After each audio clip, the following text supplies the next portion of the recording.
Dear viewers, the show will begin in 2 minutes.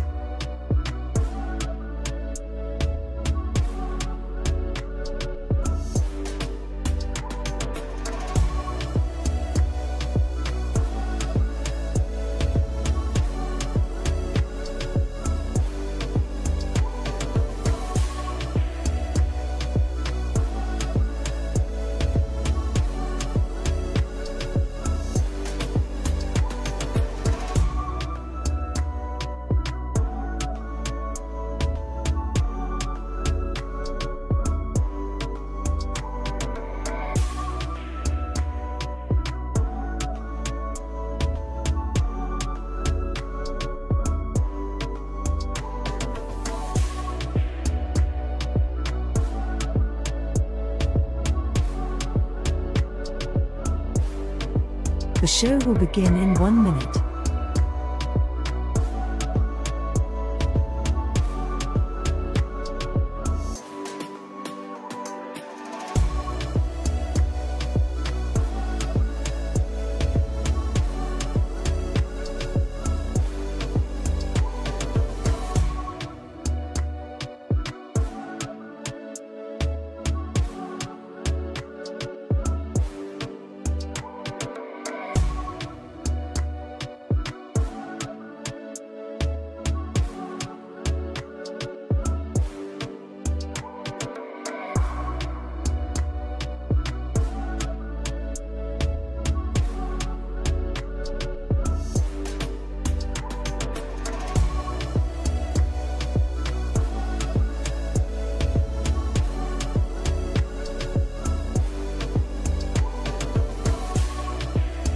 The show is about to begin. Grab a drink, a snack, and please sit back, relax, and enjoy this show. Please like and leave a comment, and share this video.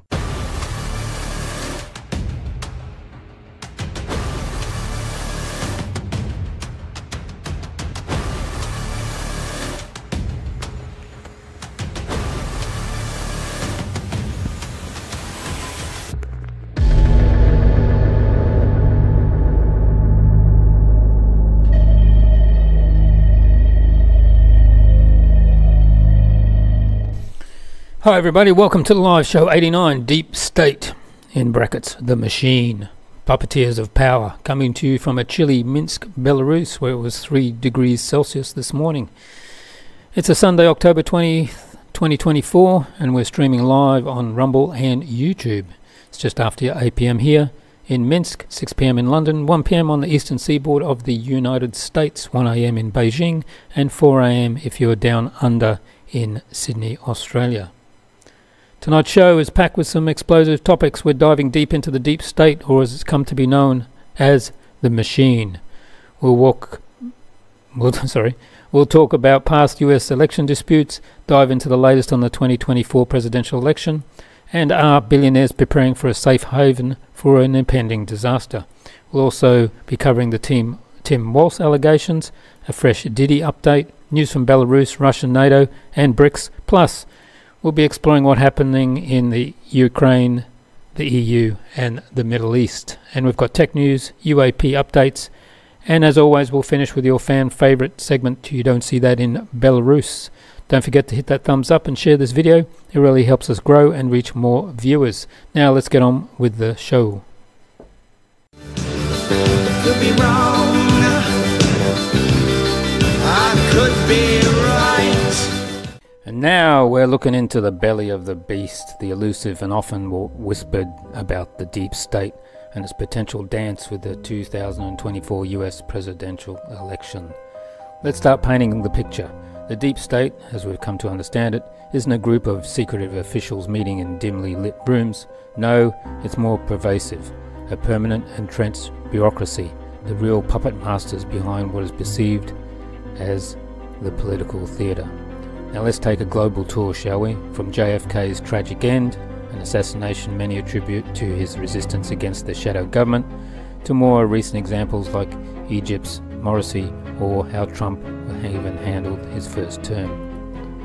What do these cases teach us? When the outsider threatens the status quo, 3 things can happen. 1. the deep state might take the most drastic measure, elimination. History has shown us this card has been played more than once. 2. The outsider might actually succeed in wrestling down the deep state, reshaping the power structure. Think Fidel Castro or Iran's revolution, but this victory comes at a high personal and national cost. 3. And perhaps the most commonly, the outsider gets co-opted. They come into power with the fire to change but end up playing by the establishment rules. Trump's first term was arguably a textbook case of this. So what does this mean for 2024 if Trump or any outsider for that matter steps back into the ring? We've got to ask, will they survive to even make it to the election given the deep state's track record? If they win, can they truly initiate change, or will they be another figurehead swayed by currents of existing power structure? The odds? They aren't great. History tells us that the House usually wins, and in this case the House is the deep state. But let's speculate further. If Trump were to return, or if another outsider managed to grasp the helm, what's the game plan of the deep state? From what we've seen, an overarching agenda seems to be maintaining the US global dominance, no matter who's in the White House. The flavour might change from anti-Russia to anti-China rhetoric, for instance, but the core recipe remains the same. Protect the status quo, ensure the continuity of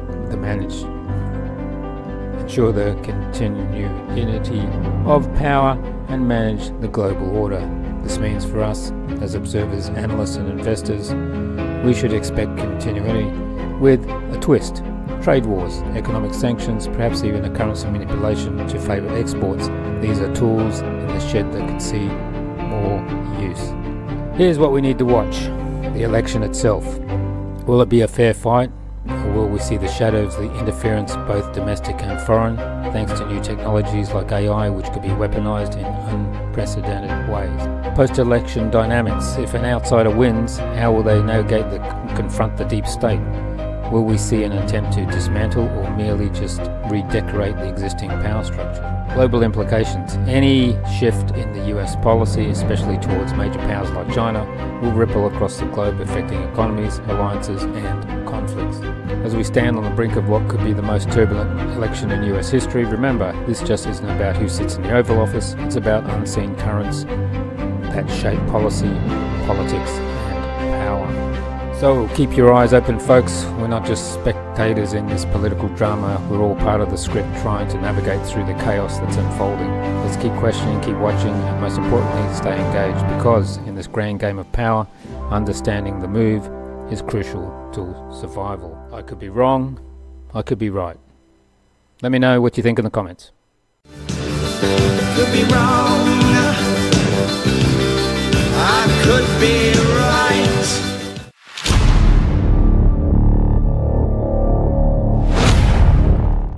And now we get on to election disputes, a reoccurring theme in American politics.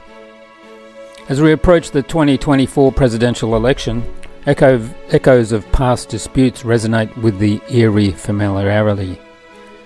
From the era of Mayor Daley's notorious Chicago voting rigging in 1960 to the modern-day controversies, election integrity remains a contentious battleground.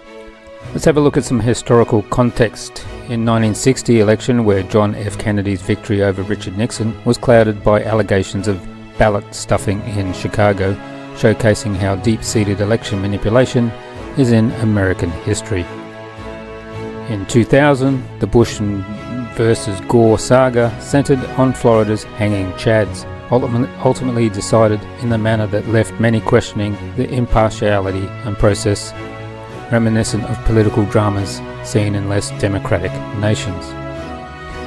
2016, Hillary Clinton's claim of stolen election highlighted the persistent narrative of unfair play, even as if some, like myself, predicted Trump's win against the odds.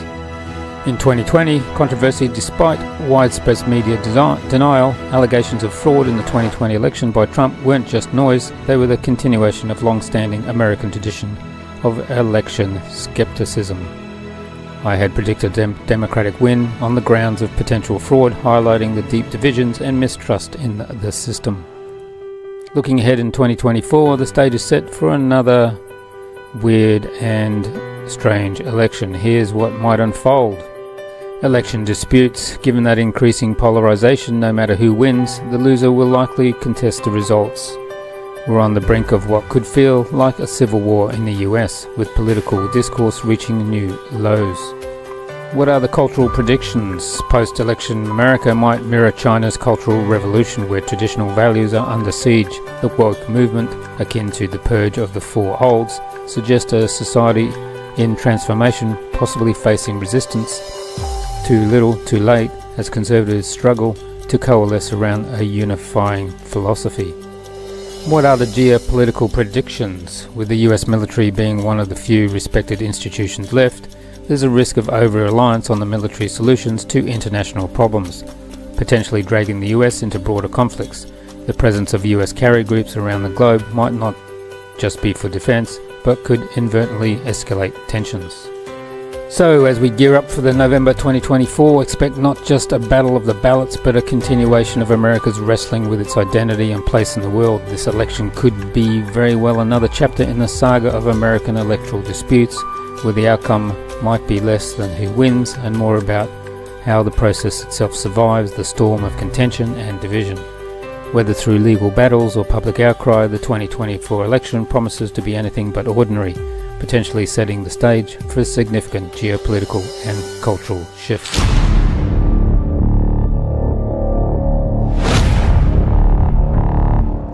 In an interview with Fox News Network, Kamala Harris destroyed her chances of ever being president. Let's watch some of these snippets from the interview, which was a train wreck for her.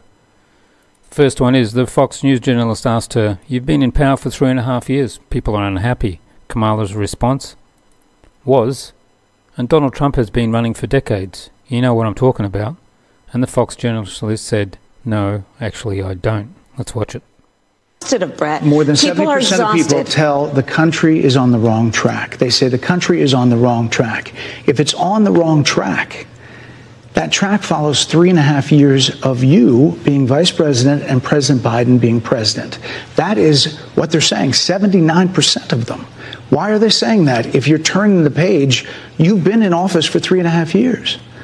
And Donald Trump has been running for office. But you've been the person holding the office. Come on. Madam You Vice and I President. both know what I'm talking about. You and I both know what I'm talking about. I actually don't. What are you talking about? What I'm talking about is that over the last decade, people you're the have lever of become. power. But listen, over the last decade, it is clear to me, and certainly the Republicans who are on stage with me. The Fox News journalist said in 2019 you support allowing illegals to apply for driver's licenses, qualify for free tuition at universities and get free healthcare. Do you still support those things? Kamala: "That was 5 years ago." The journalist: "Your running mate signed all those things into law." And then she said, "We will support and enforce federal law." Let's watch this. Look back at what you said in 2019 when you first ran for president. And there have been changes, and you've talked about some of them. When it comes to immigration, you supported allowing immigrants in the country illegally to apply for driver's license, to qualify for free tuition at universities, to be enrolled in free health care. Do you still support those things? Listen, that was 5 years ago, and I'm very clear that I will follow the law. I have made that statement over and over again, and as Vice President of the United States, that's exactly what I've done, not to mention before. If that's the case, you chose a running mate, Tim Walz, governor of Minnesota, who signed those very things into state law. So do you support that? We are very clear, and I am very clear, as is Tim Walz, that we must support and enforce federal law, and that is exactly what we will do.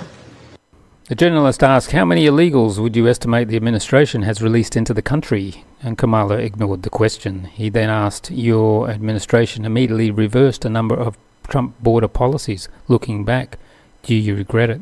And she just ignored that again. Let's watch this. How many illegal immigrants would you estimate your administration has released into the country over the last 3.5 years?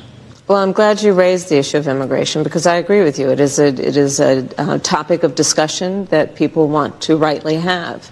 And you know what I'm going to talk about. Yeah, but right do you, now, just a number. Do you think it's 1 million, 3 million?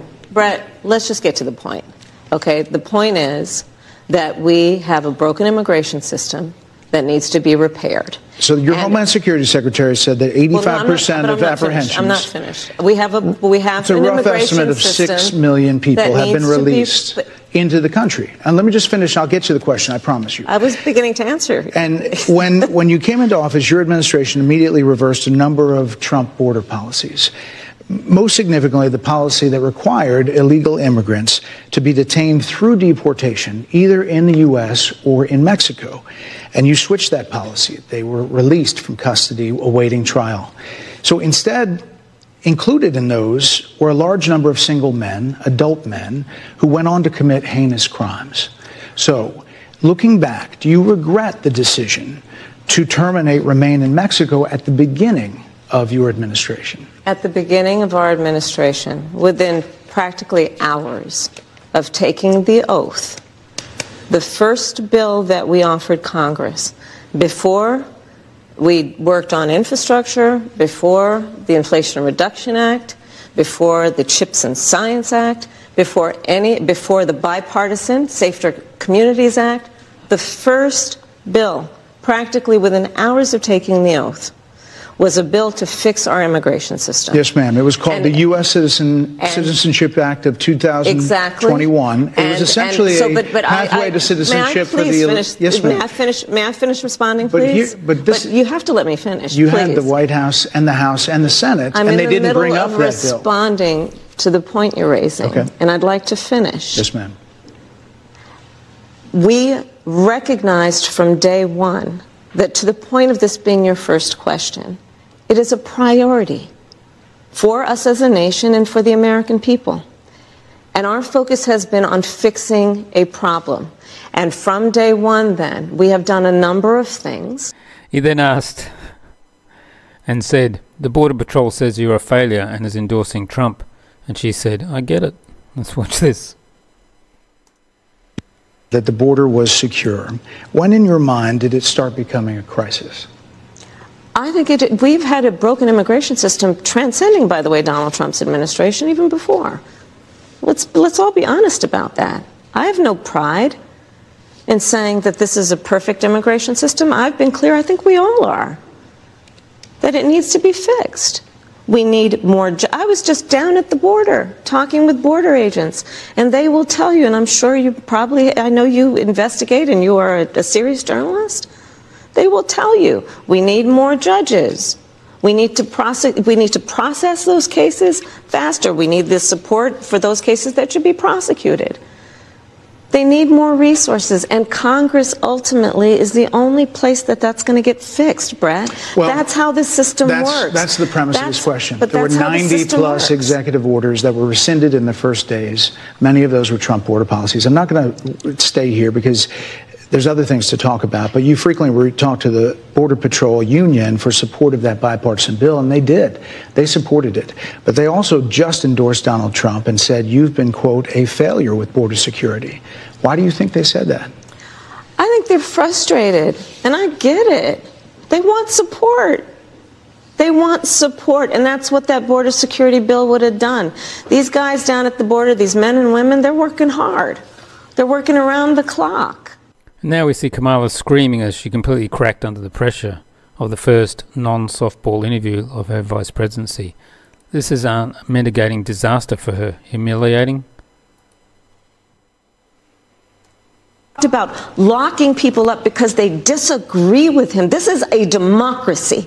And in a democracy, the President of the United States, in the United States of America, should be willing to be able to handle criticism without saying he'd lock people up for doing it. So as we saw, Kamala Harris continues to struggle in interviews, especially when she's not being thrown easy softball questions. We just saw this, as I said again, during her appearance on Fox, where she had a tough time with longer, more challenging discussions. Compare that to Trump, who seems to thrive in these settings. He's constantly doing interviews and was recently on long format podcasts like the PBD podcast on YouTube and on the Dan Bongino podcast on Rumble, sitting down, answering questions and having an in-depth conversations with the hosts. There's even talk that he might be appearing on Joe Rogan's podcast soon, further showing his comfort in talking in interviews of any length. At the Economic Club of Chicago, on stage, Trump discussed his economic plans, which he said he will add tariffs to items coming into the USA. Let's watch him. If a country tells me, sir, we like you very much, but we're going to no longer adhere to being in the reserve currency, we're not going to salute the dollar anymore, I'll say that's okay, and you're going to pay a 100% tariff on everything you sell into the United States, and we love your product. I hope you sell a lot of it into the United States, but you're going to pay 100% tariff. He will then follow it up by saying, sir, it would be an honor to stay with the reserve currency. That will be like just playing, that's not even chess, that's checkers. But you don't have other, listen to this, you don't have other people that can talk that way. He also said in this interview that he has good relationships with Putin, Xi and Kim Jong-un. Relationship with President Xi, and a very good relationship with Putin, and a very good relationship with Kim Jong-un, who has a nuclear force that you won't even believe. And by the way, today it was announced for those that he just blew up the railroad going into South Korea. That means South Korea is now cut off from Russia and China and various other places. Cut off by rail. Mr. Trump, you just mentioned No, but Putin. These are big things. I have to mention them. Yeah, you just mentioned Putin, though, and this has been this controversy of the past week. Can you say yes or no whether you have talked to Vladimir Putin since you stopped being president? Well, I don't comment on that, but I will tell you that if I did, it's a smart thing. If I'm friendly with people, if I have a relationship with people, that's a good thing, not a bad thing, in terms of a country. He's got 2,000 nuclear weapons, and so do we. China has a lot less, but they'll catch us within 5 years. That sounds very much like you did talk to him. I don't talk about that. You talk about talking to Netanyahu, you talk about talking to these people. The New York Post recently published an article detailing the off-mic moment of Ethel Kennedy's funeral, where President Joe Biden and former President Barack Obama were caught in what appears to be a candid exchange deciphered by a lip reader. According to the report, Biden commented on someone, presumably Vice President Kamala Harris, saying, "She's not as strong as me," with Obama reportedly agreeing. The implications of this conversation, if accurate, touch on several narratives swirling around the Democratic Party as we approach another election cycle. There's been chatter about Biden stepping aside due to various pressures and Harris's positioning in the political landscape. This snippet, if it indeed refers to Harris, feeds into the discussions about leadership, strength and electability. However, let's not forget, these are the two figures who navigate the highest level of political waters. They understand the weight of words, even whispered ones. So, was this a moment of unguarded honesty, or something taken out of context? Now let's dive into some serious election interference, and in the first case might even be illegal under US law. Foreign influence, maybe. Over 100 UK Labour politicians are actively campaigning for Kamala Harris across key battleground states in the US. Isn't this blatant foreign election interference? Imagine the outrage if the members of the Russian Duma were doing the same thing. This is from Sophia Patel, this tweet from, or X, or post, or whatever you call it these days. It says here, I have nearly 100 Labour Party staff, current and former, going to the US in the next few weeks, heading to North Carolina, Nevada, Pennsylvania and Virginia. I have 10 spots available for anyone available to head to the battleground state of North Carolina. We will sort out your housing. Email her if you're interested. Thanks. And of course, there's censorship on Facebook, as we all know. According to the Meta senior software engineer, Javan Goali, Facebook is automatically demoting posts critical of Kamala Harris. He was caught on camera explaining how Meta's algorithms and moderation techniques are reducing the visibility of certain posts. For example, if someone posts that Harris is not fit to be president because she doesn't have kids, that content is automatically demoted. He also revealed that groups criticizing Harris are being shadow banned, meaning their posts are restricted in reach without users even knowing.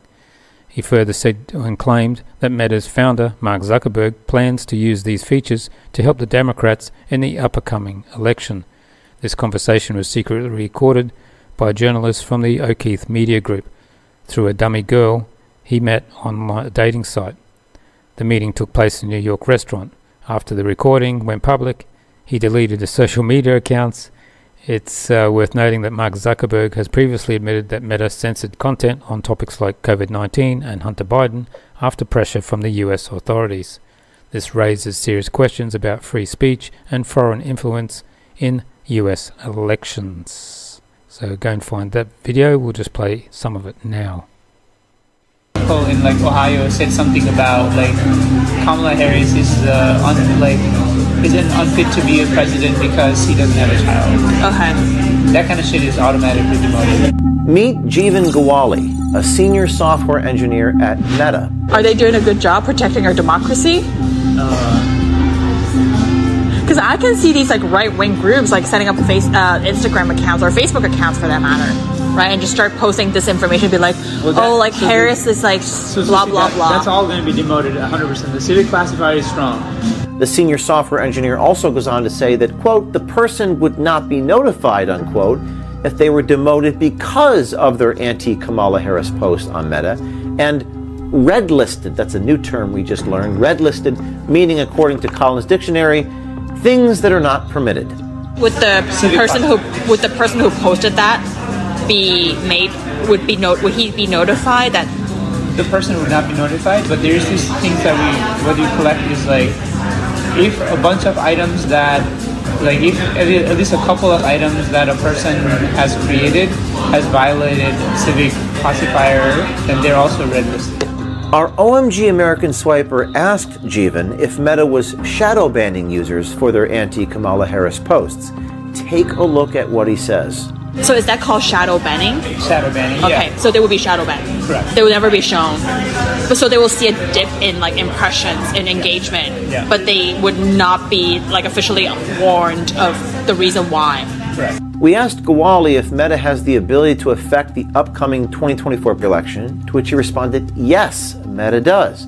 Jeevan also confirmed that Mark Zuckerberg intends to help the Democrats in this election cycle. You guys have the ability to influence the outcome of the election. Yes. Do you think Zuckerberg agrees? Good. Is he going to help the Democrats? Yeah. The Times newspaper is full in panic mode with a headline reading 9 days left to save the Harris campaign. The article is written by Mike Murphy, a former top political strategist for the Republican Party, though notably a well-known Trump critic who has been backing the Democrats for a while now. In the piece, Murphy criticizes the Democratic Party's consultants who believe that Harris's best strategy was to run a cautious, risk-free campaign, what he describes as a Ming Dynasty vase approach, where the goal was simply just not to break or spill anything. But now even Murphy is admitting that strategy has failed because the politics is a performance. What Murphy doesn't mention, though, is that the Democrats still have a mail-in voting and apparently a large reserve of votes from, well, dead voters. And the American deep state is at its most active right now in the US presidential election. Not only do they compare Trump to Hitler, Stalin and Mussolini at the same time, as you can see on this Atlantic article, but they also have turned him into a demon summoner by Halloween, as you can see in the cover of The Week magazine. The vilification of Trump in the American media has taken on new colours. Now he's also a swamp monster. And currently the Electoral Roll College looks like this. A Trump landslide at 312 and Kamala Harris at 226. This is as of October 19th, 2024. Elon Musk is shaking things up again, this time calling out the US political system directly. He openly stated that neither Biden nor Kamala Harris are actually running the country, calling them mere puppets. At a rally in Pennsylvania, Musk took it a step further, suggesting there may be hidden puppeteers behind them, possibly tied to Jeffrey Epstein.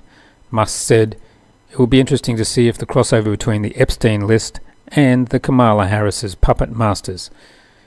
I bet a lot of the same names will show up on both. Back in 2022, Musk already hinted at government interference, complaining about endless SEC investigations, which he saw as a clear attempt to silence him. His legal team argued that the government was violating his First Amendment rights, actively trying to suppress his freedom of speech due to his outspoken criticism. With Musk continuing to make bold statements, it raises the question how long before the establishment really starts to squeeze him for challenging the system. America loves to champion free speech, but when the high-profile figures like Musk face pressure for criticising government, you have to ask, does true freedom of opinion still exist in today's political landscape? Let's watch him. You know, interesting to see the crossover between the Epstein client list and Kamala's puppet masters. I bet there's a lot of names that appear in both lists. Elon at the town hall was asked about sending money to Ukraine and Israel, and he said that it was essentially a misuse of taxpayer funds. Let's listen to him here. About we stopped giving money to other countries such as Israel, Ukraine, and we stopped funding forever wars that most likely is going to the deep state anyway. Yeah. Well, I think in general the amount of waste that happens with the federal government is really staggering. It's a staggering amount of waste of taxpayer money. And if we're, you know, for any given expenditure, we have to say, well, what does this do for the citizens of America? Like, how is this good for the people of America? It's their money. Like, for some weird reason, a lot of people in the sort of, you know, state or whatever, the politicians, they seem to forget that the money being spent is your money. And if it's not being spent in a way that is beneficial to the American people, it's a misuse of the funds. And we've all heard about the electronic voting machines, and Georgia's electronic voting machines are not safe and secure. Georgia judges won't allow the hand counts of ballots because it would reveal what the election workers are doing. Let's have a look at this video and see what's going on.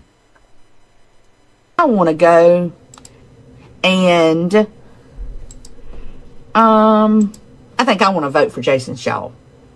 They didn't vote that ballot a while ago. There wasn't nothing there. I think we need to vote for him. And I'm going to complete it. Confirm ballot save, move to next ballot. Okay. So it pulls up the next ballot that needs to be adjudicated. So you made a vote for someone where someone did not vote? I did, didn't I? And you're the election supervisor? I'm the election supervisor. I am the person that sits and does the adjudication. Yes, sir? Go back to the Trump and Biden race and decide, since both are marked, you just count one of them and not count the other one? Can you decide? Let's see. Yep, sure can. I think I want to vote for Biden. Let's let Biden win this one. So what you put supersedes whatever. So but I decided this Al, he don't deserve no votes. Let's not let nobody vote for that. And complete. Okay. Well, here's another one. That's what we got from our discussion the other day. I don't think any votes need to vote on this ballot. Oh wow. I think this really needs to be just a blank ballot. Oh wow. Complete. Misty, can you scan a ballot more than once? I've just done it. I'm talking about you just keep scanning. Yeah. I just kept scanning that same. You just keep something. I just scanned the same batches that y'all just voted. I never got any more until that one. I don't know why they approve such a system. I don't get it. So see, as I have it right now, I have it to do ambiguous. There's Trump at the dinner the other night in New York, and there's 5 jokes that he told. Let's listen to those. I used to think the Democrats were crazy for saying that men have periods, but then I met Tim Walz. Well, I'd better wrap up because Mayor Adams told me earlier that I needed to make this one very quick, especially the city has reserved this room for a large group of illegal aliens coming in from Texas. There's a group called White Dudes for Harris. Have you seen this? White Dudes for Harris. Anybody know? Are some of you here? White Dudes for Harris? Doesn't sound like it. But I'm not worried about them at all because their wives and their wives' lovers are all voting for me. A major issue in this race is child care, and Kamala has put forward a concept of a plan. A lot of people don't like it. The only piece of advice I would have for her in the event that she wins would be not to let her husband, Doug, anywhere near the nannies. Just keep them away. That's a nasty one. Chuck Schumer is here looking very glum. Doesn't it look lovely? It looks lovely. But look on the bright side, Chuck, considering how woke your party has become. If Kamala loses, you still have a chance to become the first woman president.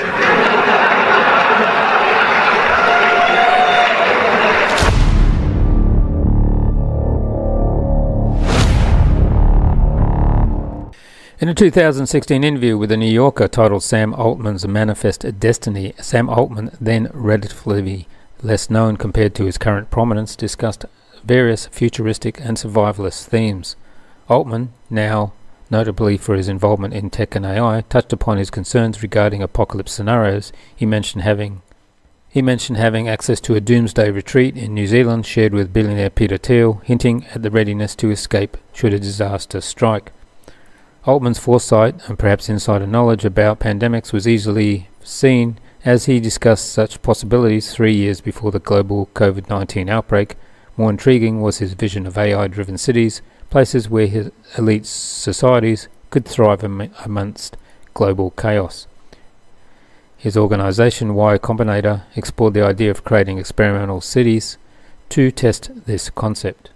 Fast forward to 2018 when Saudi Arabia unveiled Neom, an ambitious city project for 2030 with The Line as one of its flagship components. Sam Altman was linked to Neom through his role in its global advisory board, providing insights on tech integration with the city, although Altman reportedly stepped back from the post-controversy surrounding Jamal Khashoggi's assassination.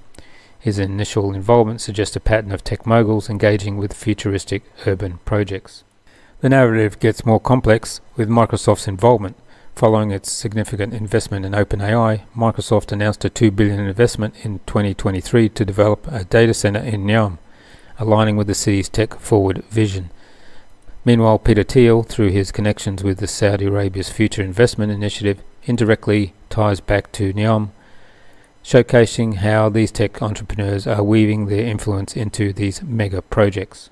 The recent unveil in 2024 of Acroleum, a city nestled within the mountains of the city of Aqua, adds another layer designed to be accessible only by water.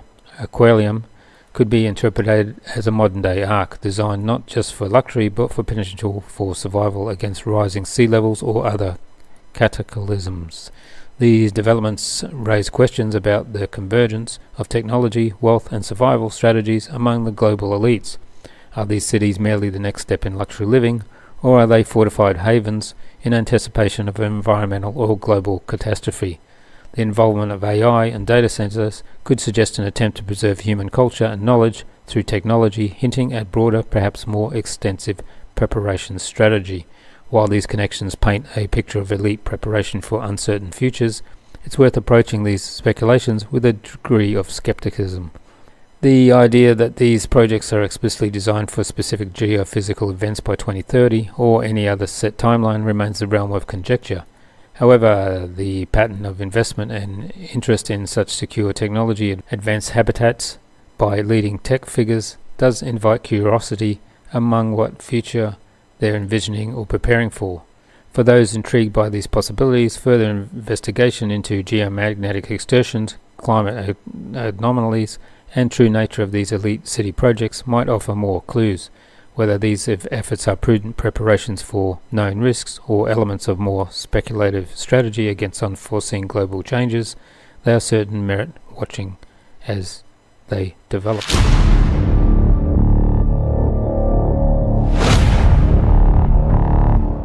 Here's an update on the Tim Walz allegations. As you see this guy on the screen, Ian Carroll, you can follow him on X. He's been pretty good. He's got an update, and then after this there's another update. So we'll get this one first and then go to the next one, which is the latest one from yesterday. So this is 2 days ago, and then we'll get another one from yesterday after this. Let's listen. Rumors of Tim Walz going hawk twa on one of his students that's been floating around the internet the last couple days. Well, there's been a bunch of debunking happening on that claim. And then today there was a serious twist in the story that just developed. So we're about to speed run the claims the debunks, and then the twist. In the interest of not being a total tease, the twist looks like this, so I'll fill you in just a second. So the claims are a series of leaks being brought out by this Twitter account, allegedly in contact with an email account whistleblower who was 14 when Tim Walz did a lot of stuff when he was their teacher. Relationship developed over a couple of years there, all sorts of allegations. But conservative Twitter has been admirably restrained and thoughtful and cautious about any salacious claims, and everyone was just straight fact-checking first, and they found a lot of problems and inconsistencies. Lots of accounts have been digging into this stuff, but this one did some great forensic analysis, and you know, if they're telling the truth about their credentials, pretty solid credentials, knows more than most of us. Pointing out things like inconsistencies in email formatting, comma in the last one, no comma in this one. People noticing all this weird, like, inconsistent, like, margin stuff going on there. There is a number of inconsistencies, and people basically are like, nah, these are fake. This doesn't check out. This is not real. And for now, probably safe to assume it's not real. But today, well, yesterday, I messaged this Black Patriot account that was breaking all these leaks to just be like, what's going on here, bro? What is this all about? Because, you know, like, if you've got a source, can I have it? And like Black Patriot, dude, his account got nuked. Like, people are discrediting him left and right. His credibility is fucking tanked. He's apparently in Twitter jail for 3 days right now, so he can't even post if he wanted to, allegedly.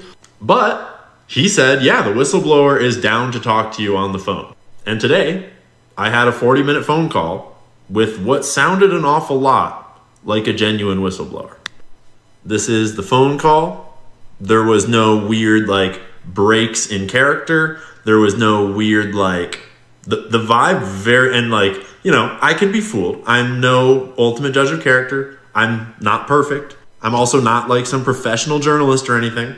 But my judgment of what I heard and what I asked and what was said to me, it sounded like it was a real story, and the details seemed to line up not only with what else had been said, but also with what I could corroborate about, like, where Tim Walz was at that time and what he was doing at that time, and who knows. And so basically, here's where we're at. Whistleblower is seeking a legal course of action. Not going to say more about that, but allegedly told me that they are not seeking any kind of payout, that they're seeking only reimbursement for court fees, and basically peace of mind to not have to see Tim Walz on screen on the, you know, in the White House for 4 years. And whistleblower knows of several other people that experienced the same or similar types of abuse. Whistleblower says they have lots of proof. Allegedly, there is a cache of journals and like archive, like letters, like just documents from the time that help corroborate the story. And then the next day, Ian Carroll turned up again. As again, go and follow him on X. He's pretty good about these things. And this is his latest. I think there was this alleged whistleblower thing about Tim Walz that got broken by this account on X called DocNet YouTube. And here's an update to everything. I'm pretty sure it's fully debunked at this point. I'm going to share all of my private DMs with Doc, whose account is now deleted. And we're going to look at what we can all learn about this, both from like the whistleblower standpoint and from the media standpoint. So Doc's profile was deleted yesterday, maybe the day before. And he had made some, shall we say, uncorroborated claims in the past. But last week he broke this story about Tim Walz with alleged evidence that was like emails and stuff that he broke in segments. And I reported on the story to just keep us up to date on what was going on. But I should not have parroted the actual allegations. Like, I shouldn't have shared the actual screenshots of the emails without any kind of corroboration. Next time, learning from that. So my bad, team. The internet did a great job of sort of debunking those emails. And as I saw the internet debunking the emails, I decided to just go straight after Doc and try to get to his source. Now, because his account is deleted now, the DMs are all gone, but I took a bunch of screenshots all throughout, so I've got a fair number of them. This was his original response to the allegations about the emails being fake. A little lackluster, if you ask me. But I got him to say, yeah, the victim is willing to talk to me, like me personally. And then I had this 40-minute phone call with an anonymous person that I had told you all, I had no idea, no way to corroborate whether I was just talking to DocNet YouTube or an actual whistleblower or anyone around the world. Now, it was a convincing conversation, and the way the conversation flowed felt pretty genuine. But I was pretty clear with the dude over the phone that, like, unless you can present corroborative, like, proof, like documents and stuff, and come forwards publicly with your identity, this is nothing. And so I gave it the benefit of the doubt of a couple days to see if what they were saying they were going to do publicly happened. And so far, nothing has happened. No one's filed any lawsuits. Doc has disappeared. Good riddance. And so if there really is a whistleblower out there, good luck. I hope you're not getting screwed. You did it wrong. Let's all learn something about how to whistleblow and how to treat whistleblowing. Because to be fair, like, Tim Walz has been caught lying multiple times on public, like, stages about all sorts of stuff all throughout his political campaign. Like, when he ran for Congress, he said in his public biography on his website that he'd received an endorsement and a donation from the Nebraska Chamber of Commerce, and they had to publish an official statement saying, that's a lie, we did not endorse you, screw you. And in digging to this apparently fake whistleblower's fake claims, I was digging into Tim Walz's DUI allegations, and it's awfully suspicious that he had this whole DUI situation break in Nebraska where he was a teacher, where, you know, he got a DUI for going almost 100 miles an hour in like a 50 or something like that. And then mysteriously, because he was just scared it was a cop. He didn't realize what was going on. He wasn't actually drunk. It was just a big misunderstanding, obviously. But then he moved states right after that, and then continued to teach children right after that. There's all kinds of dirt about Tim. No one needs to go making up fake claims to smear Tim Walz. All you need to do is watch the debate between him and Jake Gates.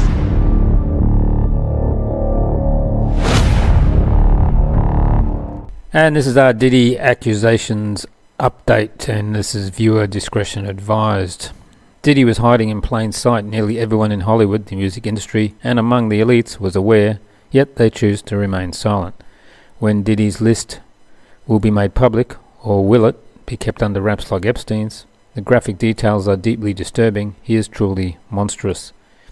If these allegations are true, he does not deserve to be called a human being. Let's listen to this news report from News Nation. To give you a massive flashing red warning here. What I'm about to say is quite disturbing. There's a lot of like uncomfortable language. And if you are triggered or upset by sex assaults and violent assaults, etc., then this is definitely not the show for you tonight. The accuser is named Ashley Parham, and she has agreed to allow her name to be made public. Let's be real clear about that. She is going public with her name. She says that in February of 2018, she met a man named Shane Pierce at a bar, and that Shane FaceTimed Diddy outside on the sidewalk, apparently trying to impress her. But Ashley Parham says that she told both Shane and Diddy on FaceTime that she wasn't impressed. And this is important. She says she believed that Diddy had something to do with the murder of Tupac Shakur, and said as much. Allegedly, Diddy warned her that she would pay for saying something like that. So let's just fast forward now to a month later, where she says this guy Shane invited her to come to his apartment. And the lawsuit says, quote, plaintiff and defendant Shane then began to watch a movie, and defendant Shane offered her a glass of water, which he retrieved and brought back to the plaintiff. A few minutes later, Ashley Parham says that P. Diddy showed up with an entourage, including his top aide, Christina Coram, an unnamed woman who is not a defendant in the suit, and 3 unnamed men, one of whom she says was Diddy's driver, and Parham says that that driver waited outside throughout the whole of what I'm about to tell you. Parham says that Diddy was antagonistic from the start, and that he put a knife to her face. And now this is where I start reading directly from the complaint. Defendant Shane then partially undressed plaintiff, and then defendant Diddy removed the remainder of plaintiff's clothing, removing the knife from her face, and then retrieved a bottle of liquid from a large fanny pack. Defendant Diddy then squirted a bottle of liquid on plaintiff, which placed her in fear that she was being squirted with a chemical substance like acid. Plaintiff soon realized the substance was an oil/lubricant. Plaintiff was squirted with this liquid substance all over the entirety of her naked body. Defendant KK was then told by defendant Diddy to insert what looked like a syringe from sterile packaging into plaintiff's vagina. Defendant KK did as told, and then told defendant Diddy that she was unable to use the IUD because it had prematurely been released from its packaging, and an IUD is a birth control device. Defendant Diddy, upset by this, took the so-called syringe from defendant KK and tried inserting it into plaintiff's vagina instead. Defendant KK and Diddy began to argue as defendant KK continued to advise defendant Diddy that since the IUD had been prematurely released from its packaging, there was no way they could insert it into plaintiff's vagina effectively. After some time, defendant Diddy heeded the advice of defendant KK and removed the syringe from plaintiff's vagina and handed it to defendant KK. Defendants KK and Jane Doe then exited defendant Shane's residence, leaving the plaintiff alone with defendants Diddy, Shane, and Doe's number 1 and 2. Defendant Diddy then picked up a television remote that was near to plaintiff and violently inserted it into plaintiff's vagina. Defendant Diddy, while violently raping plaintiff with a television remote, told plaintiff that her life was in his hands and that if he wanted, he could, quote, take her, and she would never be seen again. Plaintiff began hysterically crying from the threats by Diddy, along with the pain of being violently, vaginally raped by defendant Diddy with the television remote, as well as the lingering pain from the ordeal with the IUD syringe insertion. Defendant Diddy then instructed defendant Shane to turn plaintiff on her stomach, seemingly tired of hearing plaintiff's blood-curdling cries. Defendant Shane then grabbed plaintiff by her abdomen and hips and turned plaintiff on her stomach. Defendant Diddy then instructed defendant Shane to put a pillow over her head because he didn't want to see her face or hear her cries, and instructed defendant Shane to anally rape plaintiff. Defendant Shane did as he was told by defendant Diddy and began to anally rape plaintiff. Defendant Diddy then violently raped plaintiff anally after defendant Shane. Defendant Doe number 2 then joined defendants Diddy and Shane, taking a turn anally raping plaintiff. Immediately after defendant number 2 raped plaintiff, he exited defendant Shane's residence.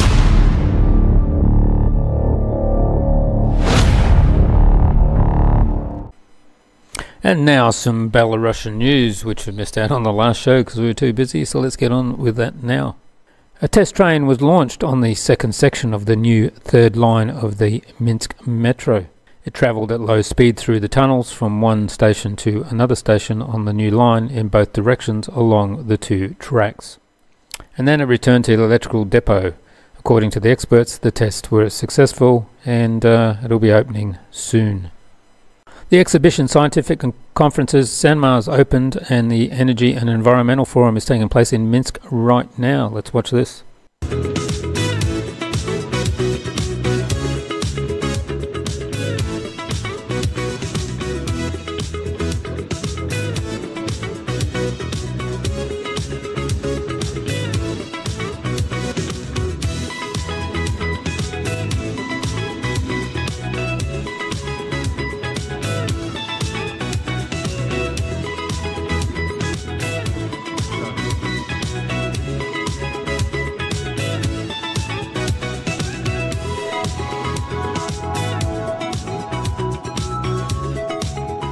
And according to the State Prosecutor's Office, about 110,000 Ukrainian citizens have arrived in Belarus since the start of 2024.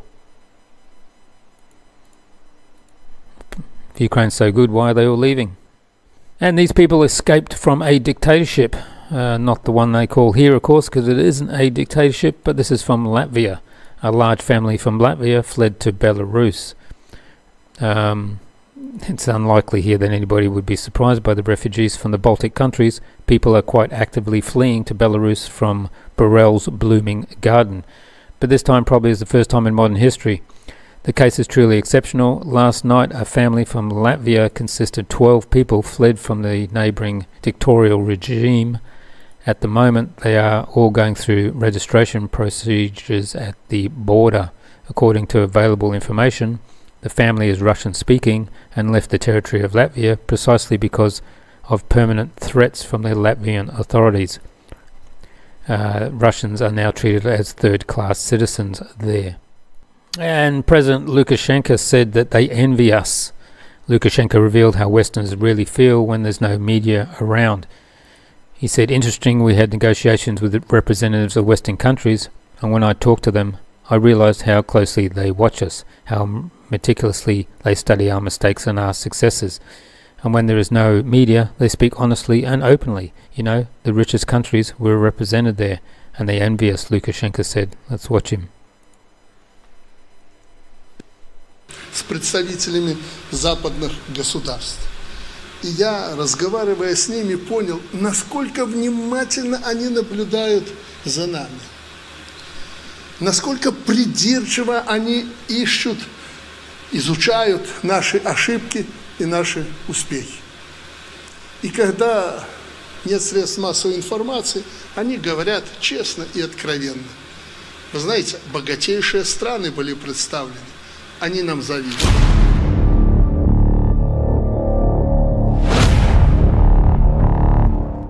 The chairman of the State Duma Defense Committee, General Kartapolov, butchered that again, said that Russia's enemies forced Russia to fight. And as he said, "I told you," and now the Russian enemies are surprised that Putin doesn't want to talk to them. That today, Putin has no need to talk to Schultz.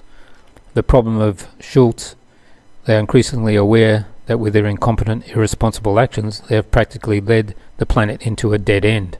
And now they are trying to spin like eels in the frying pan, he told reporters. He added the Russian President Vladimir Putin will make a decision that is necessary, but today the Russian government has no need to engage in dialogue with the German authorities. On October 11th, German Foreign Minister Annalena Baerbock said that Ukraine is ready for a fair peace, but the Kremlin refuses to settle the military conflict.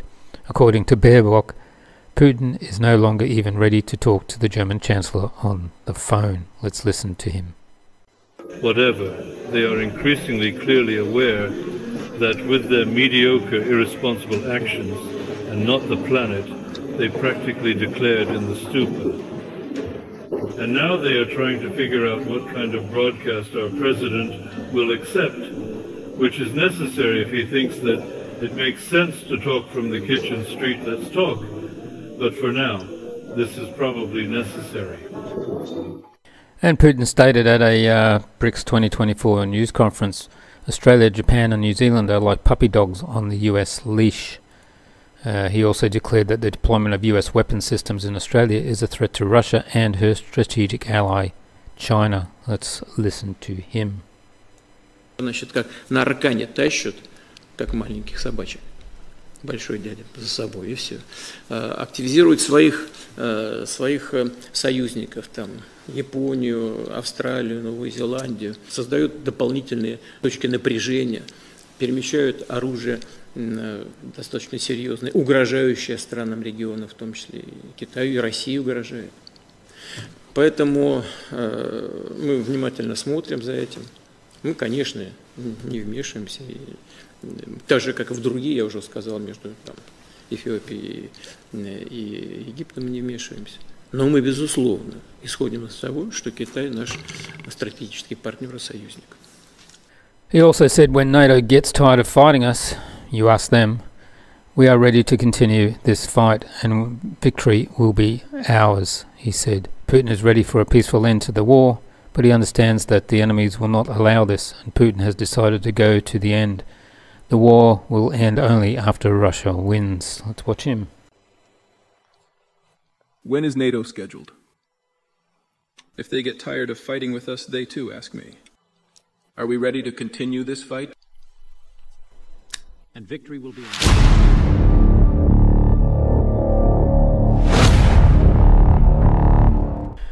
And now on to NATO. Romania has become the southern stronghold of NATO's eastern flank. In recent years, NATO has bolstered its presence in the south by establishing multinational battle groups in Slovakia, Hungary, Romania and Bulgaria. However, Slovakia and Hungary, which are more developed but currently hold pro-Russian and more peaceful positions, are seen as unreliable partners by the more aggressive NATO hawks.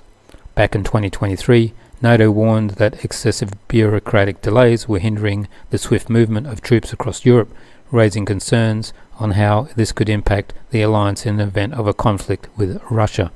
This subtle warning pointed to the underlying disagreements within the bloc. The political landscape remains a critical factor in NATO's strategic planning. In an interview with an NRK correspondent, the former NATO Secretary General, Mr. Norwegian Wood, was asked a few questions. Watch this. Som en trussel mot NATOs sikkerhet og verdier. Jeg har lyst til å stille deg noen korte kontrollspørsmål om trusselen fra Kina som NATO er bekymret for. Hvor mange land har Kina grepet inn i militært de siste 40 årene? Det vi ser at Kina tar seg til rette i... Vi kommer til det, hvis du svarer på det spørsmålet. Hvor mange land har Kina grepet inn i militært de siste 40 årene? De har vært inn i Vietnam. Svaret er 0. De 40 årene her har de ikke grepet inn. Vietnam gikk de inn i? Det er tidligere enn 40 år. Ja vel, men det er i hvert fall... Ja. Så hvis vi holder oss til den tidsrammen, hvor mange land har Kina militære baser i rundt omkring i verden? Et fåtall. Et land. Djibouti har de en konkret militær base som de har bygd ut. Den er stor. På motsatt side har USA angrepet minst 13 land i samme periode. Amerikanerne har 750 baser i minst 80 land. Mange av dem på dørstokken til Kina. Likevel så mener du at det er Kina som utgjør en trussel.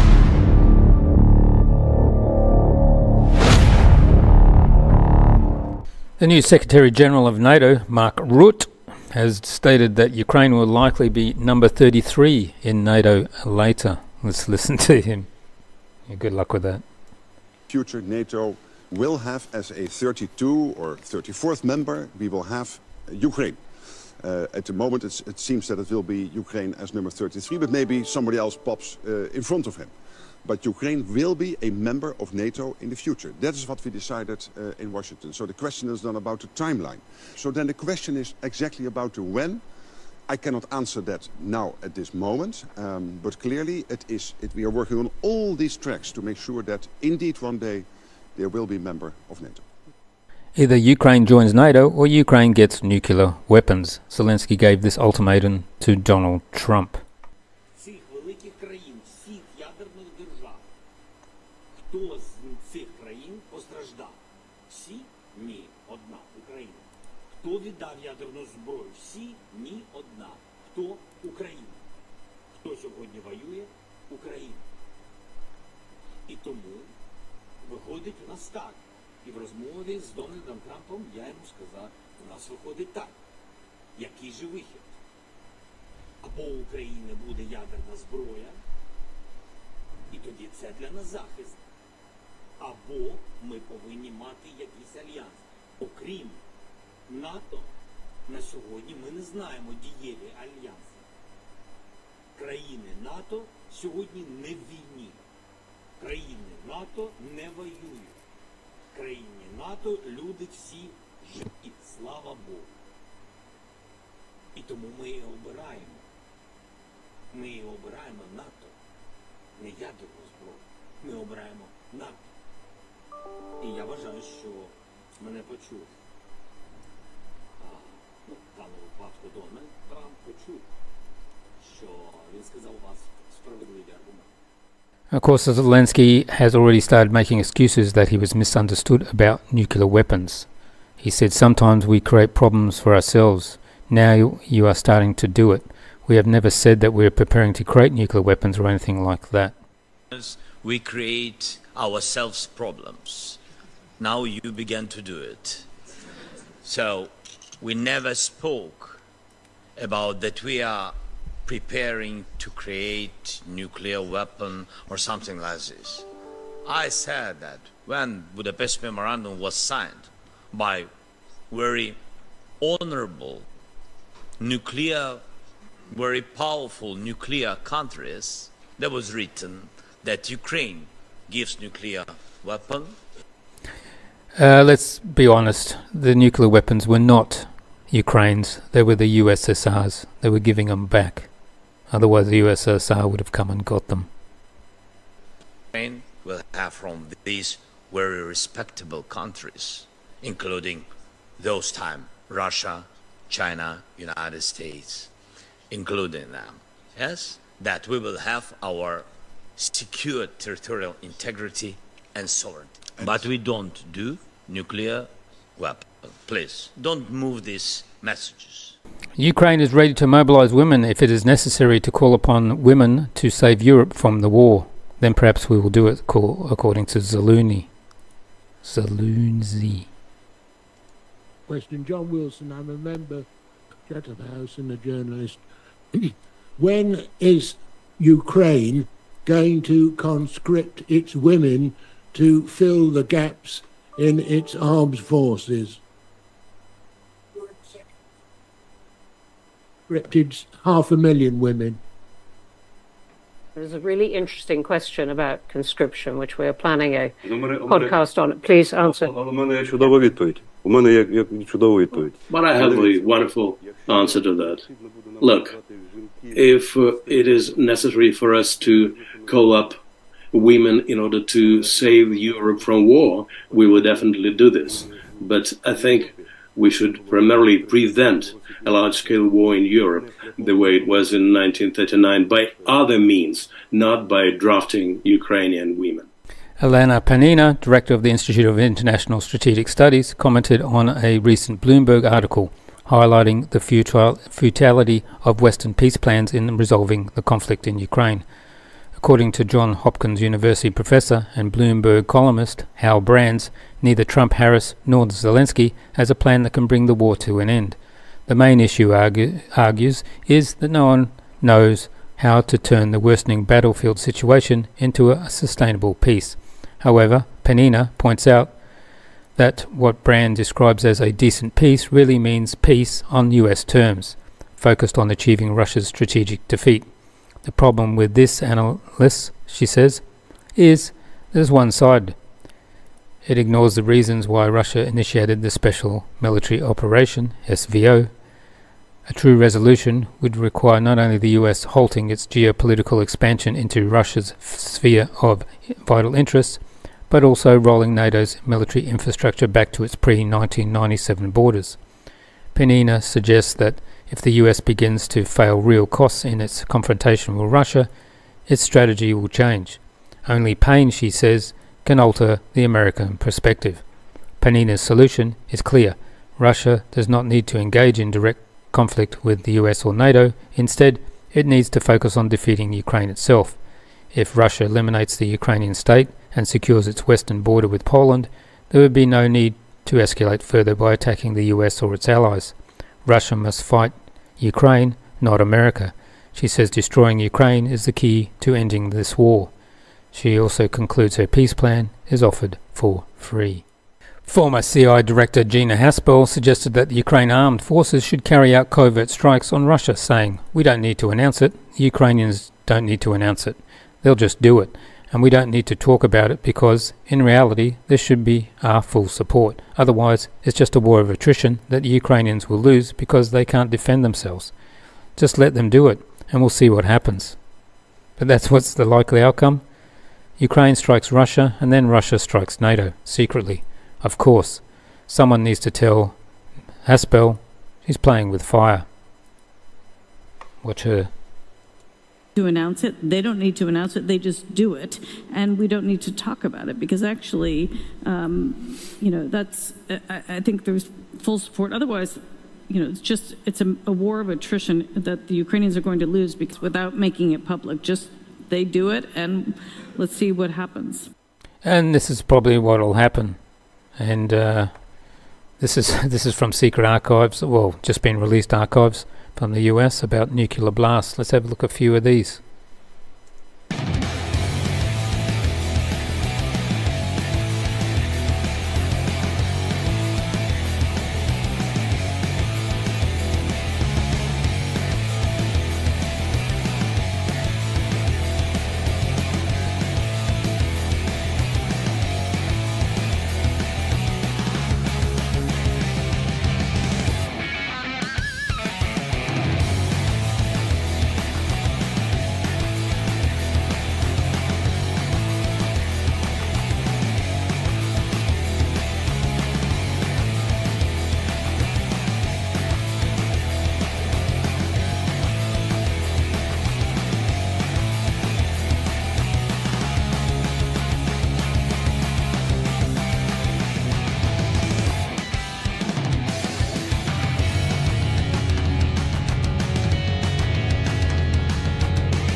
this book, Nuclear War, A Scenario, Annie Jacobsen. Get it, read it, find out what happens in 72 minutes.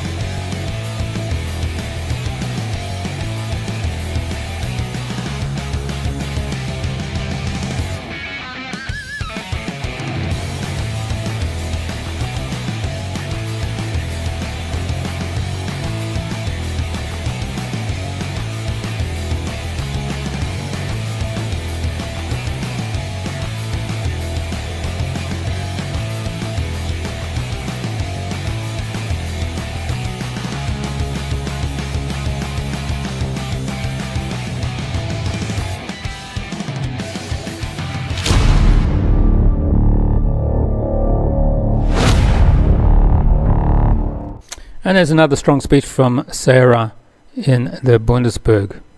Let's watch this. Madam President, ladies and gentlemen, the Chancellor has already left, so it's not about ties to the West. It's about a Chancellor who gets his instructions for his policy from Washington, and then on the sidelines of a NATO summit arranges for Germany to deploy medium-range missiles that no other European country wants on its territory for good reason. That's what it's all about. And it's also about the people of Ukraine. They don't need even more weapons, and they don't need crazy victory plans that ultimately blatantly rely on NATO entering the war.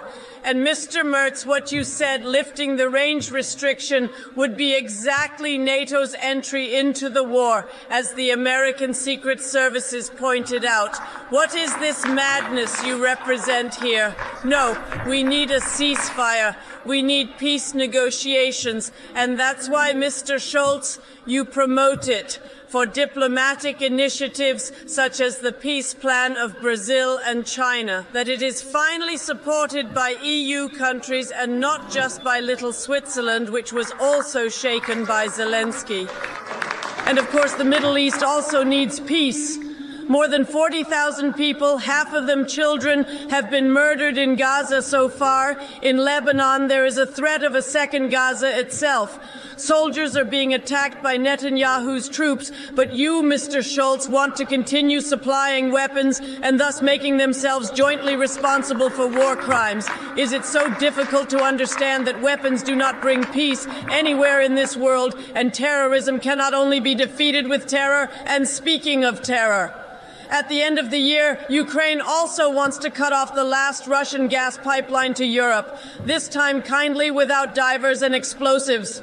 Nevertheless, the next gas price shock looms, and everyone knows the high energy prices, the insecure supply situation. This is the main reason for our economic decline. And what does our great Minister of Economy say? He has put the country into motion like no minister before, so many good laws. So, in normal life, you would say a case for the doctor. But there is hope. The SPD has just rediscovered its heart for the little people. Normally, the federal elections are coming up soon. Let's hope that it will be the same this time. Thank you. Ion Belara was talking to the Spain's PM. She said, Mr. Sanchez, what is the difference between Israel, what it does, and the Nazi gas chambers? And she said, there is none. Let's watch her. Hizo esto. Quemó vivas a decenas de personas en tiendas de campaña cuando estaban en un hospital refugiadas. ¿Qué diferencia hay entre esto y las cámaras de gas de los nazis? Se lo pregunto, señorías, a todos, al presidente. Ninguna diferencia. Y nosotras estamos siendo cómplices como país de este genocidio. Usted recorre el mundo hablando de un embargo de armas que ustedes son incapaces de aplicar como gobierno. El gobierno, su gobierno, ha vendido armas después del 7 de octubre. Ha comprado armas por valor de 1.000 millones de euros. 1.000 millones de euros, señorías, durante este año de genocidio. Han permitido el transporte de armas a través de nuestros puertos durante todo este año. Si se cree de verdad el embargo de armas, señor Sánchez, deje de mentir y aplíquelo de una vez.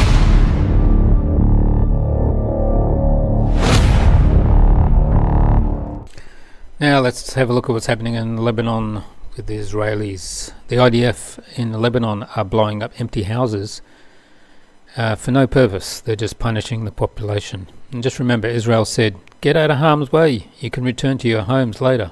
But they're literally blowing up their homes for nowhere to return.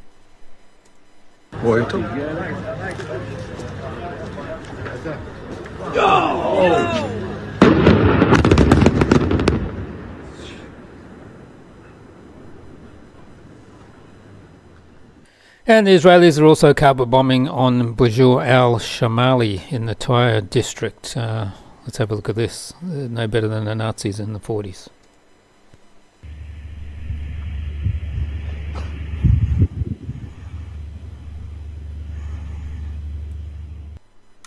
And Moscow has warned Israel of catastrophic consequences if they attack Iran's nuclear infrastructure, according to Russia's deputy foreign minister. Moscow is exchanging views with Tehran regarding the situation in the Middle East.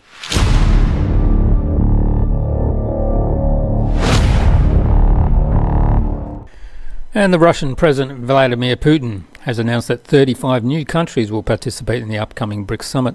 The 16th summit will take place in Kazan, Russia, from October 22 to October 24. During the gathering, the 9-member alliance will focus on key issues such as de-dollarization, revising global trade policies, and promoting the use of local currencies for international transactions.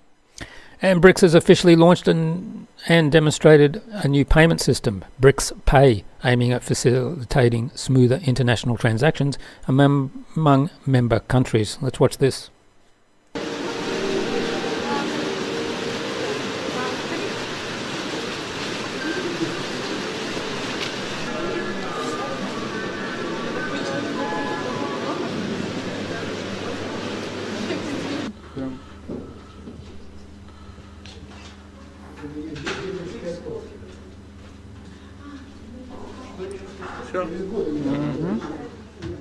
The BRICS New Development Bank, NDB, has a strong future with dozens of countries eager to join, says veteran financial analyst Paul Kocharov. Commenting on President Putin's speech at the BRICS Business Forum, according to him, the NDB offers countries much-needed funding without the unwanted political strings, like the woke stuff, often attached by traditional global leaders.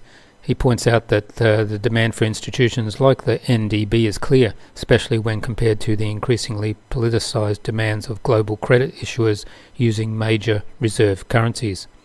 The NDB focuses on straightforward financing, free from any political influence or weaponization of assets, adding that the bank's emphasis on national currencies rather than dominant reserve currencies make it more appealing alternative to institutions like the World Bank and the IMF. With its fundamentals in place, he says that the NDB is poised to make significant impact on the world's growing economies, stating it's no surprise that dozens of countries are eager to come on board.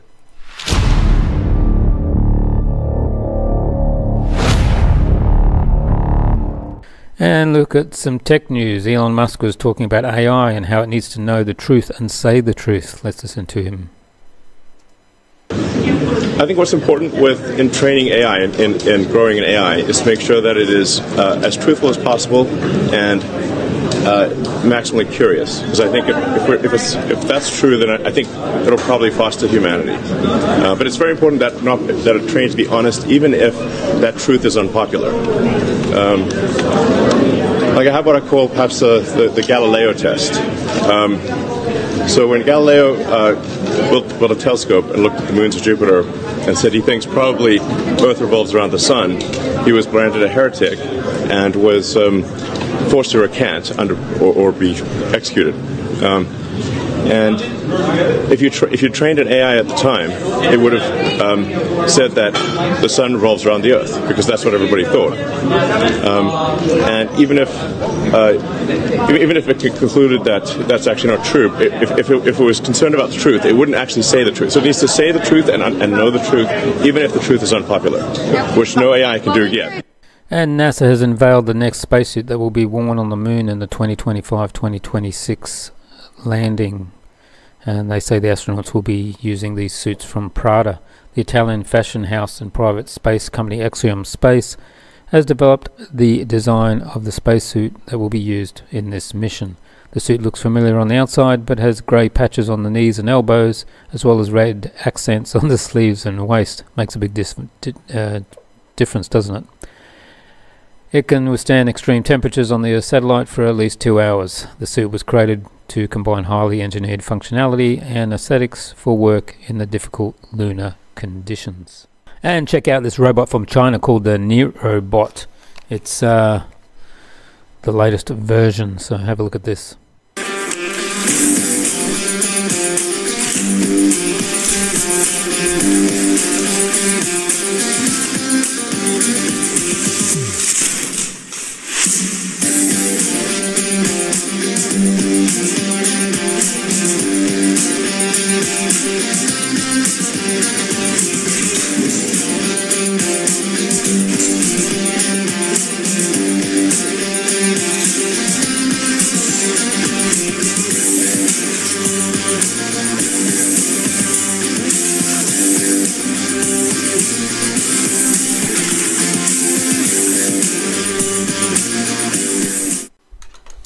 Germany's car industry manufacturing giant BMW is warning that the EU ban on sale of gasoline and diesel cars from 2035 is no longer realistic amid slow EV sales, as the European auto industry will see massive shrinking with such a ban.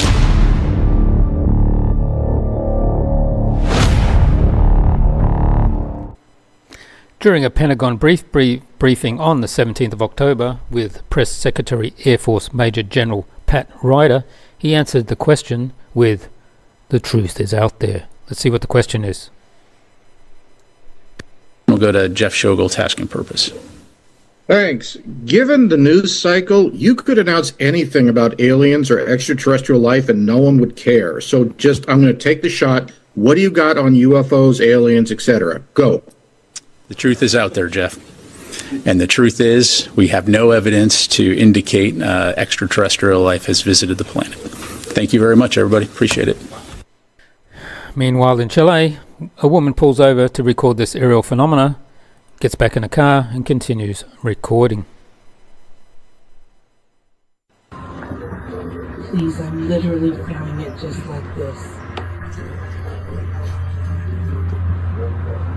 That much?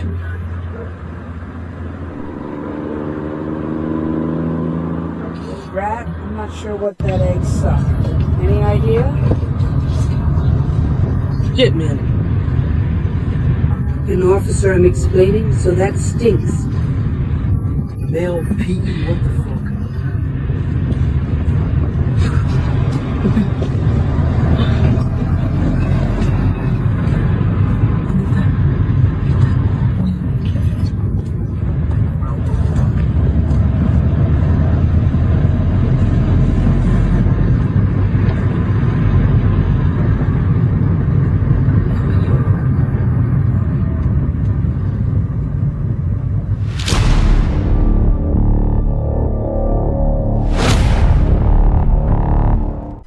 Coming to the end of the show, and as usual at the end we have our fan favourite, which is "You Do Not See That in Belarus." Not at all. Let's get into it right now. Okay, let's start with beautiful Brussels in Belgium, the capital of the European Union. Turn down. And I suppose not to be outdone, here is Paris, the love capital of the world. Regardez, vous voyez tous ces miséreux là qui cherchent le moindre euro pour manger, gagner leur vie et tout. Dès qu'il y a les keufs, et ben ils se sauvent tous. Voilà, vous voyez, dès qu'il y a la police, ça se sauve. Voilà, et ils ramènent le camion Ben pour... J'étais obligé de couper la vidéo, ils me regardaient. Ils ramènent le camion Ben pour débarrasser tout ça, les obliger à quitter. Voilà, regardez, ils ramassent tous leurs affaires. Ah là là. Voilà. La France, elle veut pas que vous gagniez quoi que ce soit. Voilà, vous avez le droit de rien faire. Compris? Over in Italy, this blogger was streaming live when he was assaulted on the street. Dai, segui la mano, non ho fatto niente, non ho fatto niente. Non ho fatto niente. Seguimi la mano, dai. Non ho fatto niente. Da qua. Non ho fatto niente. Però perché mi hai tirato lì? Cosa fai? Perché rovini qua? Cosa vuoi fare te? Cosa vuoi fare? Tu cosa vuoi fare? Cosa vuoi fare?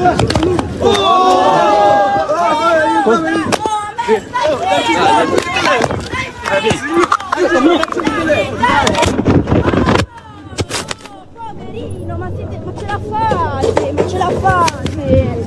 Oh, povero! Ma io l'ammazzo! Oh, che cazzo fai? Che cazzo fai, poverino?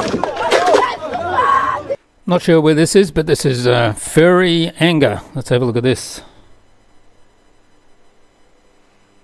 Time, you fucking America. Chill out. Chill out. Chill out. Chill out. Can you just respect our area here, please? Chill out. Oh my God! Ah! This is what furries do to you, man! This is what furries do to you! They fuck you, man! Oh my God!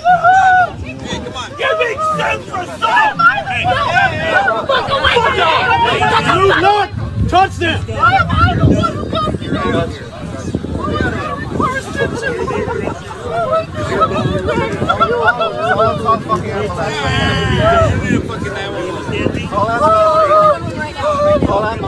In Europe, a furry parade.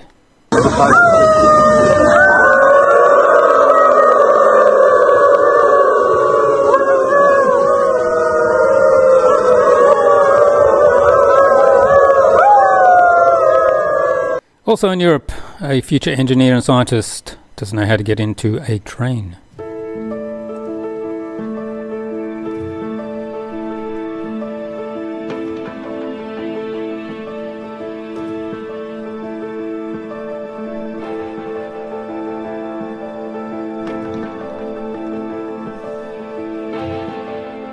Across the channel in the UK, Supermark is being robbed.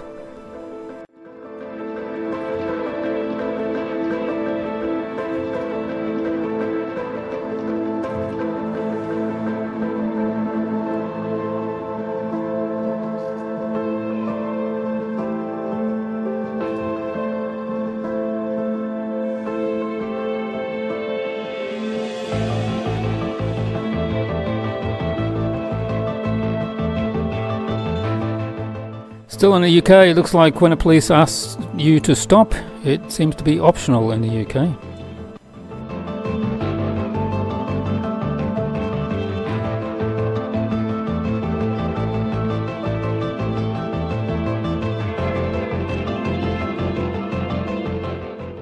Meanwhile, in New York City, on the subway.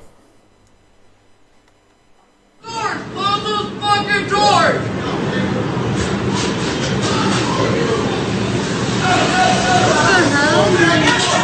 Still in the USA, two guys have a sword fight. Long day out here. I closed the window and next thing I know I heard a damn sword fight. Ooh, he getting them hits in though. Y'all stop these two old men from about 152 years old put together. Lord, nobody's gonna help. Oh my Lord, hit him back. Oh Lord, oh see he done lost his footing. Get your foot up. Come on Craig, come on Craig, get up son. Come on Craig, come on Craig. This is about the craziest thing I've ever seen. Oh, thank God the bikes are there. Stop. Still in the USA, a future engineer and doctor doesn't realise you shouldn't fight the bus driver while it's driving.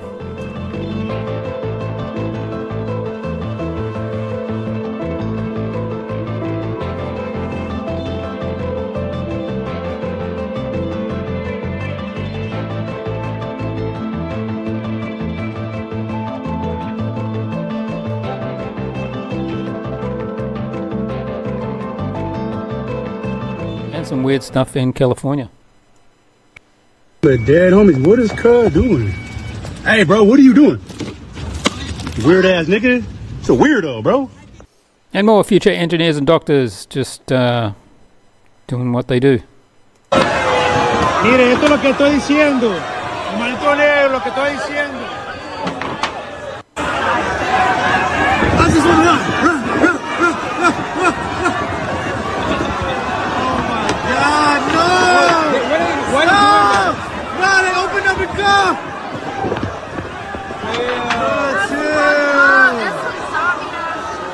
Yo, where the fucking cops at, bro?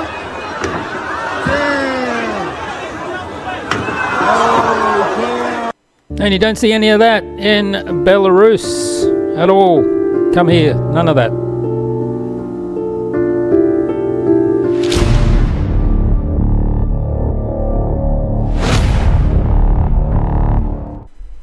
And that's the end of live show number 89. Thanks for tuning in. We appreciate it.